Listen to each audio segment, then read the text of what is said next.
திருவொற்றியூர்ல 11th படிக்கக்கூடிய மாணவன் அடிச்சு கொல்லப்பட்ட வழக்கு. 30 பேரால அடிச்சு கொல்லப்பட்டிருக்கான். போதைப் பொருள் சம்மந்தமா தகவல் கொடுத்ததுனால இவர் அடிச்சு கொல்லப்பட்டார் அப்படின்லாம் செய்திகள் வந்தது. நேற்று அந்த மாணவன் வீட்டுக்கு வந்து அமைச்சர் ஆதவ அர்ஜுனாவும், ராஜ்மோகனும் போயிருக்கிறாங்க. அப்போ அந்த பகுதி மக்கள் சராமரியான கேள்வி கேட்டு விடாமல் பின்தொடர்ந்து துரத்தி இருக்கிறாங்க. இவங்க 2 பேரும் பதிலே சொல்லாமல் போயிருக்கிறாங்க. இந்த நிகழ்வு எப்படி பார்க்குறீங்க? இல்லை, அடிப்படையில் 100 நாள் சாட்சி. அதாவது ஓடு ஓடு ஓடுன்னு எந்த நேரத்தில் முதலமைச்சர் பாடினாரோ இது அதனுடைய நீட்சியாக பார்க்க வேண்டியிருக்கான்னு இருக்குது. இந்த சம்பவம் நடந்து ஏறத்தாழ 3 நாட்களுக்கு மேலே ஆயிடுச்சு. இன்றைக்கி சட்டமன்றத்தில் இது வருங்கிறதுக்காக ஒரு முன்கூட்டியே அதுக்கு நம்ம ஏதாவது செஞ்சோன்னு காட்டுவதற்காக நேற்றுக்கு இரவு இவங்க 2 பேரும் போனாங்களான்னு ஒரு கேள்வி இருக்குது. வேறு சில வாரத்தில் அந்த கேள்வி நானும் எழுப்பியிருந்தேன். இப்போ இதில் கோயம்புத்தூரில் உங்களுக்கு அந்த தம்பி விவகாரத்தில் உயர்கல்வித்துறை அமைச்சர் வாயை திறக்கலை. அமைச்சர் ராஜ்மோகன் அவர்கள் தான் எழுந்து அப்போ பேசினார். இது பள்ளி கல்வித்துறை, பள்ளி மாணவன் சம்மந்தப்பட்டது. கைதானவங்க அதே பள்ளியில் படிக்கிற ஜுவனைல்ஸு. முதல்ல 6 பேர் இருந்தாங்க, அப்புறம் பார்த்தா 12 மாணவர்கள், சிறுவர்கள். அவங்களை கொண்டு போய் ஜுவனைல் இது பற்றி தான் ப்ரொசீடிங்ஸ் போயிட்டுருக்கு. சிறார்கள் பாதிக்கப்பட்டிருக்கிறாங்க. இப்போ வரைக்கும் ஏன் மாண்புமிகு பள்ளிக்கல்வித்துறை அமைச்சராக இருக்கிற ராஜ்மோகன் அவர்கள் எல்லா துறையினாலும் அவர் பேசுகிறாரு, இதில் ஏன் பேசலன்னு கேட்கும்போது தான் நேற்றைக்கு அந்த கேள்வி நேற்று வரைக்குமே சமூக வலைதளங்களில் இருந்தது. அதுக்கு இன்றைக்கி தான் பதில் சொல்லணும்ல. நீங்கள் 4 நாள் லீவ் இருந்துச்சு, கோவை விவகாரத்துக்கு 4 நாள் லீவ் வாங்கிட்டீங்க. ஆனால் இந்த முறை இதில் அப்படி கேட்க முடியாது. ஏன்னா இந்த வாரம் முழுக்க அப்புறம் நீங்கள் பதில் சொல்லி தான் ஆகணுங்கிறது இருக்குது. இதில் சட்டமன்றத்தில் இன்றைக்கி அது நம்ம என்னவா பார்க்குறதுன்னு தெரியல. சட்ட ஒழுங்கு குறித்து கேள்வி எழுந்தால் சட்டத்துறை அமைச்சரை இறக்கி விடுறாங்க. ஐயா, அந்த சட்ட ஒழுங்குங்கிறது உள்துறையில் வருங்க ஐயா, முதலமைச்சர் கீழே இருக்குங்க ஐயா. உள்துறைக்குள்ளே தான் சட்ட ஒழுங்கு வரும். சட்டத்துறை அமைச்சர் நிர்மல்குமார் எதுக்கு நீ தெரிஞ்சு பண்ணுறாங்களா இல்லை வேணுங்கனே தான் பண்ணுறாங்களாங்கிறதே நம்ம குழப்பமாக இருக்குது.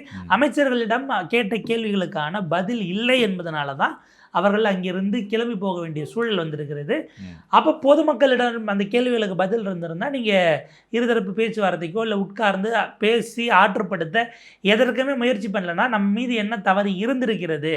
இந்த பொறுப்பெல்லாம் நீங்கள் சட்டமன்றத்துக்குள்ளேயோ வெளியிலவோ திமுக காலகட்டத்திலேருந்து ஒரு நெட்வொர்க்கு எங்களால் பிடிக்க முடியலன்னு கூட சொல்லிக்கலாம்.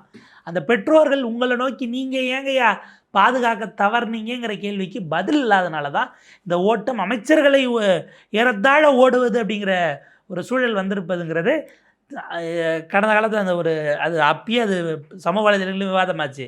தன் உயிருக்கு பாதுகாப்பு வேணும்னுட்டு ஒரு தாவேக்கா எம்எல்ஏவே போய் மனு கொடுத்தார் போலீஸ் ஸ்டேஷனில். அப்போ தாவேக்கா எம்எல்ஏவுக்கே பாதுகாப்பு கொடுக்க முடியாத அளவுக்கு தாவேக்கா ஆட்சியின் சட்ட ஒழுங்கு இருக்கிறதான்னு இந்த பக்கம் கேள்வி கேட்டாங்க. இப்போ அந்த மாதிரியான ஒரு சூழல் உருவாகி இருக்கிறதா? அப்போ இப்போ யாருமே அதுக்கு யார் காரணம் இல்லை, என்ன ஏது பார்ப்போம். இந்த அரசாங்கம் இது வரைக்கும் போய் ஏன் அவங்கள பார்க்கல, அஃபம் பண்ணலங்கிற கேள்விக்கு பதில் இல்லாததால் அவர்கள் ஒவ்வொரு முறை இந்த மாதிரி போகும்போதெல்லாம் அமைச்சர்கள் போகும்போது தாவேகா சார்பில் போகும்போது அவங்க வீட்டில் குடும்பத்தினரை தவிர வேறு யாரும் அலௌடு இல்லை. அந்த பகுதியை சேர்ந்தவங்க யாரும் வரக்கூடாது, உறவினர்கள் யாரும் வரக்கூடாது, குடும்பத்தினர் மட்டும்தான் இருக்கணும் அப்படின்ட்டு போலீஸ் முன்னாடியே போயிட்டு எல்லாரையும் அப்புறப்படுத்திட்டு ஒன்லி வீட்டுக்குள்ளே அவங்க வீட்டில் இருக்கக்கூடிய குடும்பத்தினர் மட்டும்தான் இருக்கணும்னு சொல்லிட்டு எல்லாம் அரேஞ்ச்மெண்ட்டும் முடித்ததுக்கப்புறம் 2 அமைச்சர்களும் வராங்க. நேராக வீட்டுக்குள்ளே போகிறாங்க. சுற்றி இருக்கிறவங்க கத்தி கேள்வியாக கேட்டுக்கிட்டு இருக்காங்க. நேராக போகிறாங்க, கண்டுக்கவே இல்லை. அப்படியே காதில் விழவே இல்லை. யாருமே இல்லாத மாதிரியான ஒரு இமேஜில் அதை நகர்த்துறது. அந்த வீடியோவை பார்த்தா நல்லா தெரியுது. சவுண்டு கேட்டுக்கிட்டே இருக்குது சுற்றி. சார் பிரச்சனை இந்த ஏரியா முழுக்க இருக்குது அப்படின்றாங்க எல்லாருமே. இப்போ அவங்க என்ன சொல்கிறாங்கன்னா, அந்த தனுஷுக்கு நடந்தது அப்படிங்கிறது ஒரு சிங்கிள் ஈவெண்ட் கிடையாது. பிரச்சனை இந்த ஏரியா முழுக்க இருக்குது. திருவொற்றியூர் முழுக்கவே பிரச்சனை இருக்குது. எங்கள் ஏரியா முழுக்க இந்த போதைப் பொருள்னால பசங்களுக்கு பாதுகாப்பு இல்லாமல் இருக்குது. நாளைக்கு எங்கள் பிள்ளைகளுக்கும் பாதுகாப்பு இல்லை. தனுஷ் ஒருத்தர் இறந்துட்டார், ஆனால் எங்கள் பிள்ளைகளுக்கும் பாதுகாப்பு இல்லைன்னு அந்த ஏரியாவில் இருக்கக்கூடிய மக்கள் முழுக்க நின்று கத்துறாங்க. தனுஷ் நிலைமை யாருக்கும் வரலாம், எங்களுக்கு அதாவது பதில் சொல்கிறாங்க. நீங்கள் சின்னமெல்லாம் விசிலாக வச்சுருக்கீங்க, ரைட்டு, விசில் ப்ளோவர்ஸை பாதுகாக்கிறீங்களாங்கிறதுல கேள்வி. அதை செய்யலைங்கிறது நாளைக்கு எங்களுக்கும் நாங்கள் சொன்னோம்னா எங்கள் உயிர் போகும்னா எதுக்கு நாங்கள் சொல்லணும், இதிலே தான் நாங்கள் மாட்டிக்கிட்டு இதை தான் அனுபவிக்கணுமாங்கிறதா அவங்க கேள்வி. அப்போ அவங்க உள்ளே போகிறாங்க, பார்த்துட்டு திருப்பி வரும்போதும் கேட்குறாங்க, இந்த மாதிரி எங்கள் பசங்களுக்கெல்லாம் பாதுகாப்பு இல்லை இந்த ஏரியாவில், நீங்கள் பதில் சொல்லுங்கள் அண்ணா, ஆதவ அண்ணே நில்லுங்கண்ணே, பேசிட்டு போங்கண்ணே, சொல்லுங்கண்ணேன்னு சொல்லிட்டு அவர் பின்னாடியே ஓடுறாங்க. 3 நாள் ஆச்சு இந்த சம்பவம் நடந்து. 3 நாளாக நீங்கள் ஏன் வரல, இப்போ எதுக்கு வரீங்க அப்படின்னு சொல்லிட்டு கேட்குறாங்க. அவர் கார் எடுத்துகிட்டு நேராக போய் காரில் உட்காடுறாங்க. காரை எடுத்துகிட்டு கிளம்புறாங்க. காருக்கு பின்னாடியே போகிறாங்க. வண்டி டூ வீலர்லலாம் சேஸ் பண்ணிட்டு போய் கேள்வி கேட்குறாங்க. ஒரு ஒரு அதிருப்தியின் உச்சத்தில் அந்த மக்கள் இருக்கிறாங்க அப்படிங்கிறத பார்க்க முடியுது. ஏன்னா ஒரு மாற்றம் வந்துருச்சு அப்படின்னு எல்லாருமே நம்பின ஒரு தருணம் அது. மாற்றம் வந்துருச்சுன்னு நம்பினதுக்கு பிறகு அந்த மாற்றம் இன்னும் மோசமான விளைவுகளை கொடுத்துருக்கிறது அப்படிங்கிறத அந்த மக்கள் உணர்ந்ததன் விளைவு தான் பார்த்தோம்னா கத்திட்டு பின்னாடியே ஓடுறத வந்து நம்ம பார்க்க முடியுது. இல்லை, பல நேரங்களில் அவங்க அப்படி இருக்காங்கன்னா ஆற்றுப்படுத்துவதற்கு இருந்து ஒரு ஒரு அதை பேசுவதற்கு இல்லை அவங்கள சாந்தப்படுத்த தான் இதுக்கு முன்பாக இருந்த அரசியல்வாதிகள். நீங்கள் எவ்வளோ விமர்சனங்கள் அவங்க மீது இருந்தாலும் விளாத்தி குளத்தில் அந்த மாணவி சிறுமி பாலியல் வன்கொடுமை செய்யப்பட்டு இந்த கொல்லப்பட்ட சம்பவத்தில் கனிமொழி போனாங்க. அந்த இடத்துல மக்கள் அவங்களுக்கு எதிர்ப்பு தெரிவித்தாங்க. சராமரியாக கேள்வி கேட்டாங்க. பட் கனிமொழி இந்த மாதிரி ஓடலை. அதுதான் வந்து ஒரு ட்ரெடிஷ்னல் பொலிட்டீஷியனாக இருக்கிறவங்களுக்கும் திடீர் மாற்றம்னு சொல்லி குதித்தவங்களுக்கும் இருக்கக்கூடிய டிஃப்ரென்ஸாக நம்ம பார்க்க முடியுது. கேள்விகளை எதிர்கொள்ளாமல் அக்கௌண்டபிலிட்டி எடுத்துக்கொள்ளாமல் ஓடுவது அப்படிங்கிறது கரூரில் தொடங்கி இப்போ வரைக்கும் அது சேம் அப்படியே கண்டினியூ ஆகுது. திருவெற்றியூர் வரைக்கும் தலைவர் எவ்வழியோ அவருடைய தளபதிகளும் அவ்வழி. சரி, தளபதினா அவர் தான். சரி, மக்கள் தானே ஓட்டு போட்டாங்க. மக்கள் திட்டட்டும், நின்று வாங்கி பதில் சொல்லுங்க. அவங்களுக்கு அதில் என்ன பிரச்சனை? போன ஆட்சியில் அப்படி தானே பண்ணாங்க. யாராவது ஓடினாங்களா? மக்கள் திட்டுறாங்கன்னு சொல்லிட்டு வந்தாங்க, திட்டு வாங்கினாங்க, திருப்பி பதில் பேசினாங்க, உட்காந்து சமாதானப்படுத்தி எல்லாம் முடித்து ஒரு ப்ரெஸ் மீட் வச்சுட்டு தானே போனாங்க. விளாத்தி குளத்தில் இவ்வளவு கலவரத்துக்கு நடுவில் ப்ரெஸ் மீட் கொடுத்துட்டு தான் கனிமொழி அங்கேருந்து போனாங்க. இவ என்ன பண்ண போகிறோம், என்ன நடவடிக்கை எடுத்துக்கிட்டு இருக்கோன்னு சொல்லிட்டு எதுக்கு வந்தாங்கன்னு தெரியல. நேராக உள்ளே போயிட்டு நேராக வெளில போயிட்டு கார் எடுத்துகிட்டு போயிட்டே இருக்கிறாங்க. அப்போ இது ஓடுறது அப்படிங்கிறது ஒரு கல்ச்சராக மாறிட்டு இருக்கு அமைச்சர்களுக்கு. அப்போ அவர்களுக்கு நீங்கள் ஆறுதல் சொல்வது என்பதுமே உங்களுக்கு அதுக்கான ரீல்ஸ்க்கான மாண்டேஜ் கிடைச்சா போதுங்கிற இடத்துல தான் வந்து நிற்குதாங்கிற கேள்வியும் நமக்கு வருது. வீட்டுக்கு போகலன்னு வந்து விடக்கூடாது என்பதற்காக போனீர்கள், ரைட்டு. இதற்கு அட்ரஸ் பண்ணுவதற்கு நீங்கள் என்ன செய்ய போகிறீங்கிறது ரொம்ப முக்கியமானது. இந்த விவகாரங்கள் இன்றைக்கி சட்டமன்றத்தில் எழுப்ப முடியுமா அப்படிங்கிறது ஓடிக்கிட்டு இருக்கும்போதே பார்த்தா இன்றைக்கு காலையில் வரிசையாக இதே மாதிரியிலான கொலை சம்பவங்கள் தொடர்பாக அடுத்தடுத்து செய்திகள் வருது. காஞ்சிபுரத்தில் பார்த்திங்கன்னா கோவில் திருவிழாவில் பாடல் போடுவதில் தகராறு. கானா பாடல் யார் என்ன போடுறதுன்னு ஒரு இரட்டை கொலைன்னுட்டு அவங்க உடலை வாங்காமல் அங்கே உறவினர்கள் கதறி எழுதிக்கிட்டு ரோடை பிளாக் பண்ணக்கூடியது ஒரு பக்கம் ஓடிக்கிட்டு இருக்குது. திருப்புவனத்தில் அதே மாதிரியான ஒரு விஷயம். மறுபடியும் இந்த சைடு வட தமிழ்நாட்டில் காலையில் அப்படி ஒரு செய்தி ரிப்போர்ட் ஆகிருக்கு. அப்போ நீங்கள் இது எதுவுமே எல்லாமே தனித்தனியான குற்றச்செயல்களாகவே இருக்கட்டுமே. அப்படி இருக்கிறதுல இந்த அரசாங்கம் எதுக்குமே ரியாக்ட் பண்ணலன்னா அதை நம்ம எப்படி பார்க்க வேண்டியிருக்குது? அப்படி தான் நடக்கும், நாங்கள் இப்படி தான் அதுக்கு பதில் சொல்லாமல் இருக்கோம். அதாவது பொறுப்புகளை வந்து காவல்துறையிட்ட கொடுத்துட்டு ஒரு அரசாங்க பொறுப்பு மொத்தத்தையும் நிர்வாகம் மொத்தத்தையும் காவல்துறை அல்லது அதிகாரிகள் கையில் கொடுத்துட்டு வேடிக்கை பார்க்குற ஒரு அரசாங்கம் அமைஞ்சதுன்னா எப்போவுமே வந்து ரெண்டு விஷயம் நடக்கும். ஃபஸ்ட்டு வந்து அந்த அந்த போலீஸ் வயலன்ஸ் அப்படிங்கிறது, ஸ்டேட் வயலன்ஸ் அப்படிங்கிறது கொடூரமாக அதிகரிக்கும். சாதாரண மக்கள் மனித உரிமை மீறல், காவல்துறையால் சந்திக்கிற மனித உரிமை மீறல் அப்படிங்கிறது கொடூரமாக அதிகரிக்கும். அட் த சேம் சைடு பார்த்தோம்னா இது எவ்வளோக்கு அதிகரிக்குதோ அதே அளவுக்கு எதிரில் வந்து பார்த்தோம்னா குற்றங்கள் பெருகும். ஏன்னா அதிகாரிகள் மத்தியில் வந்து இந்த மாமூல் லஞ்சம்ங்கிறது பெருகி ஓடும். ஏன்னா கண்ட்ரோல் நம்மகிட்ட இருக்குது ஃபுல்லாக. அரசாங்கத்தை சேர்ந்தவங்களுக்கு விஷயம் தெரியாது. அப்போ கண்ட்ரோல் முழுக்க நம்மகிட்ட இருக்குது அப்படின்ற எண்ணத்தில் அதிகாரிகள் என்ன பண்ணுவாங்கன்னா மாமூல் பெருகி ஓடும். கிரிமினல்ஸ் வந்து குற்றம் செய்கிறத ரொம்ப தைரியமாக எக்கச்சக்கமாக போக ஆரம்பிக்கும். இது ரெண்டுமே வந்து அதிகாரிகள் கையில் ஆட்சியை கொடுத்துட்டு நம்ம உட்காந்தோம்னா இது ரெண்டுமே நடக்கும். அப்போ தமிழ்நாடு அந்த சூழலை நோக்கி நகர்ந்துக்கிட்டு இருக்கா அப்படிங்கிற கொஸ்டின் வருது. ஏன்னா சேம் பேட்டர்ன் சம்பவங்கள் தொடர்ந்துக்கிட்டே இருக்குது. அந்த போதைப் பொருள், குறிப்பாக போதையை ஒழிக்க போகிறேன்னு சொல்லிட்டு வந்துட்டு மாரத்தான்லாம் ஓடினார்.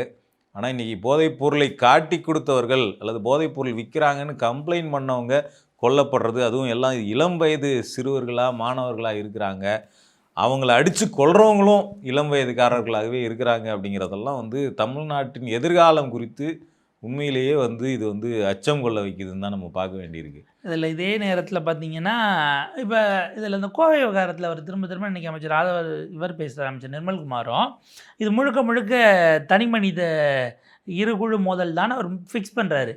நீங்கள் அமைச்சர் இப்படி ஒரு ஸ்டேட்மெண்ட்டை கொடுத்த பிறகு பேரண்ட்ஸ் ஒன்று சொல்கிறாங்க, இங்கே ஒன்று சொல்கிறாங்க, எதிர்த்தரப்பில் கவர்மெண்ட் ஒரு ஸ்டாண்டு சொன்னால் விசாரணை அதிகாரி அமைச்சர் சொன்னதை மீறி போடுவாரா?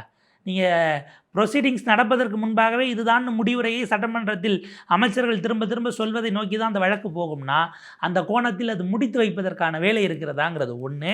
ரெண்டாவது, அந்த கோவை கல்லூரியை பற்றி முன்னாள் மாணவர்கள் இப்போ படிச்சுட்ருக்கோங்கிற வகையில் இன்ஸ்டாகிராம் இன்ஃப்ளூயன்சர்ஸ் கல்லூரி அப்படி நடந்திருக்க வாய்ப்பு இல்லை முழுக்க முழுக்க வரக்கூடிய செய்திகளை நம்பாதீங்க, கல்லூரிக்கு கலக்கம் ஏற்படுத்துவதற்கான இன்ஃப்ளூயன்சர்ஸ் டீமு வீடியோவோடு இறங்கியிருக்கிறார்கள்ங்கிறதும் ஒரு புதிய ட்ரெண்டாக இருக்கிறது. நம்ம இந்த வழக்கில் பார்க்க வேண்டியிருக்கு.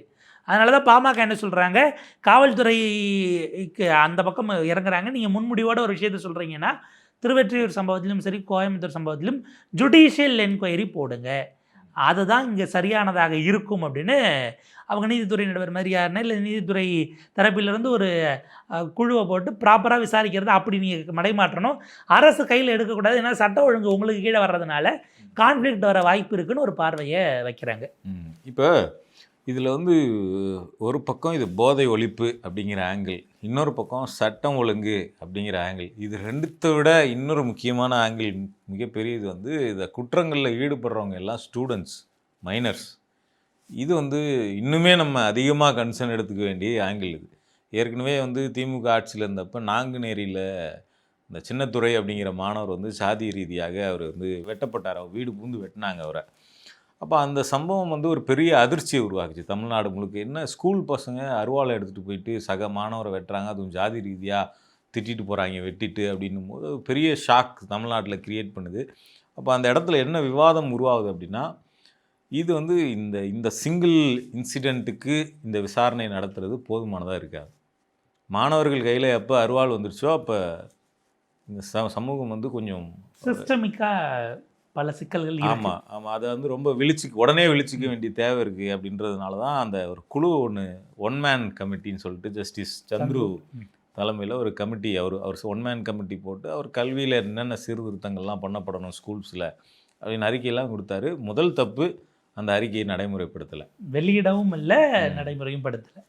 அந்த அறிக்கையை நடைமுறைப்படுத்தாமல் விட்டதன் விளைவு வந்து இன்றைக்கி அவர் வந்து அந்த கேஸ்டிசம் அப்படி கல்வி நிறுவனங்களுக்குள்ள கேஸ்டிசம் அப்படிங்கிறத மையமாக வச்சு அந்த அறிக்கையை தாக்கல் பண்ணியிருந்தார்.